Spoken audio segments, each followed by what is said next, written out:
everybody. Thank you and welcome to this video from Celestial Warmth in regards to using muscle testing to get congruent and incongruent answers, or yes and no answers to questions, while using the emotion code flowcharts and the body code mind maps program. Essentially what muscle testing helps me do is it helps me get what I need in terms of answers so that I can direct the inquiry toward what the cause of the dis-ease is in the person I'm helping out. And essentially what I do is I use various different tests, but when I first start with somebody, I usually want to make sure that they get a comfortable and confident experience, that they can get what they need in terms of answers as to what's causing the disease, but they're contributing to the process. They're not just completely giving all the power of the process to the practitioner, especially if it's a first-time visit. I find that when you do a sway test and the answers seem like they really are resonating with the person, then they can start to feel confident in the process, and then they can allow the practitioner afterwards to have a more efficient way of going through it and identifying key contributing factors to their dis-ease, disharmony, or discomfort. So what I'm going to show you is an example of a test that they would do in the beginning when they meet me. So I'm going to position myself sideways, and this is called the sway test. Again, so if you're getting no's, you should be leaning towards your heels. If you're getting yes, you should be leaning towards your toes. And you'll feel whether you're being pushed or pulled. So that's how I use sway tests in the beginning to go through arm exercises where we use muscle testing to find congruent and incongruent answers this way, and also this way. But if their arms and shoulders aren't very fit or strong, or they have poor support, then there are other ways with the hand. I'll first start with an arm test. And the arm test could be either from the side, or it can be straight forward with the body. So this is my front, and this is the arm extended out. Now, in order for you to get a strong test, what you would be doing is you'd be putting the two fingers just below the bump where your wrist is, or where the patient's wrist is. And what I do is, once that is in place, if I were to say my name is Nelson and test, I just put a little bit of pressure. My name is Nelson, and it's strong. If I were to say my name is Pokemon, it will go down, it'll be weak, because that's an incongruent answer. So that is the straight arm test, whether you're going forward, which is a little easier on the body than going sideways. Is if the person can't stick their arm out because maybe they've got shoulder issues. Essentially what you can do is you can have the hand pointed up like this, forward, and then you can also put pressure, again, right before the wrist, and ask whether or not, to get a congruent answer, you could start with a test such as, my name is Nelson, and I get a strong test. I put slowly down, 1, 2, 3, it's strong. If I'm going to say my name is Pokemon, it goes weak. So I don't have to put a lot of pressure, just enough for resistance from the arm, just enough. So when you say my name is Nelson, it tests strong. And when I place my name is Pokemon, it weakens. I'm not doing this on purpose. I'm just giving you an example of how to get congruent answers and incongruent answers using kinesiology and the subconscious and or soul of the person.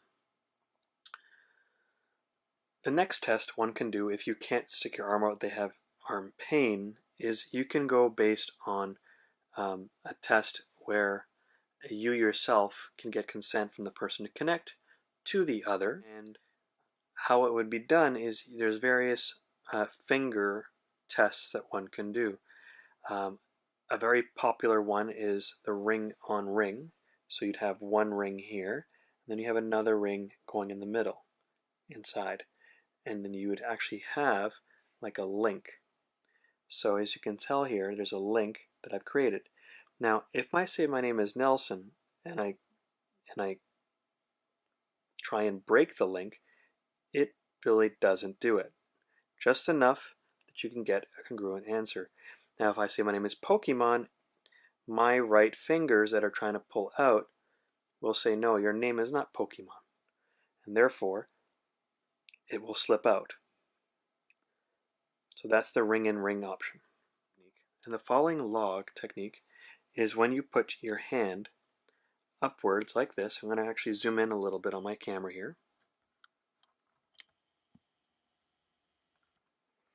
Is by putting your 3 fingers here and then putting your pinky just above the knuckle, sort of like when we had it just before the wrist on the bump. This one is going to be just after the knuckle, and what we do with this is we want to put pressure down with the pinky. Now the thumb will be below, position there.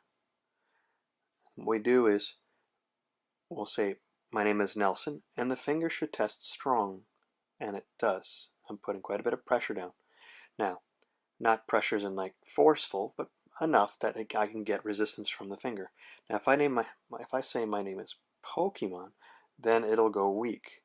So that's how you can test whether or not it's a no or a yes.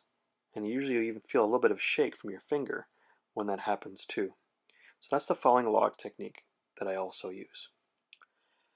Another technique that you can also use when doing muscle testing is creating a hole with your hands here and then placing your fingers in the middle. Now, when doing this, when I want to break open this link that we have here to do this, it should be a no, and firm and closed to be yes, or a congruent answer. So when I say my name is Nelson, my index and my thumb will have an affirmative tight grip on those 2 fingers. And you can see I'm trying to open the fingers and it won't budge. I can force it, true, but we just want to get a yes or a no. We don't want to prove that our left hand's stronger than our right. Now, if of course I say my name is Pokemon again, it will weaken. Those 2, the index finger and the thumb, will weaken, and I will get a yes or a no there. And that's how we use kinesiology to get congruent and incongruent answers from the other person. I knew that my calling was to help people awaken as well. And I went through a process that was a bit more rigorous.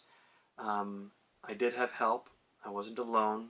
I did it on my own, but there was someone to be there during that process. And it really helped a lot. But not all of us have 4 days in a row to give to a retreat, to go that deep and to pour out these emotions that essentially have so much of a grip, and they're tied to thoughts.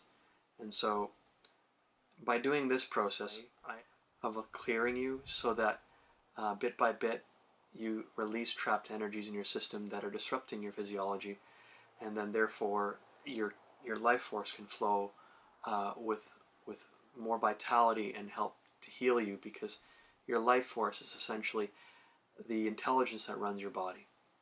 Your mind does react and respond. So glands like pituitary and hypothalamus and hippocampus, they all contribute to regulating some of the body's work, but it's not just in the brain. All your organs communicate with the rest of your body. And your body isn't just physical, it's energetic. So if that's the case, there should be an intelligence built within that energetic body to provide you with the communication that all organs need in order to identify their needs and communicate how they can help the rest of the body. So if that energy force is within you, and I know it is, then shouldn't we be listening to it more?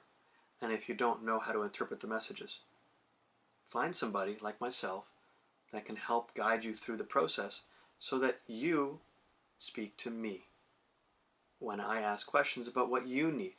And in the end, as a tandem, we can work together to bring you a healthier, more vibrant life full of love, and you can then wake up in the morning with more energy, more vitality, happier, more at peace, calm, and you can approach life more positively. And there's so many of us out there that wake up in the morning and just feel it's another day, it's another grind.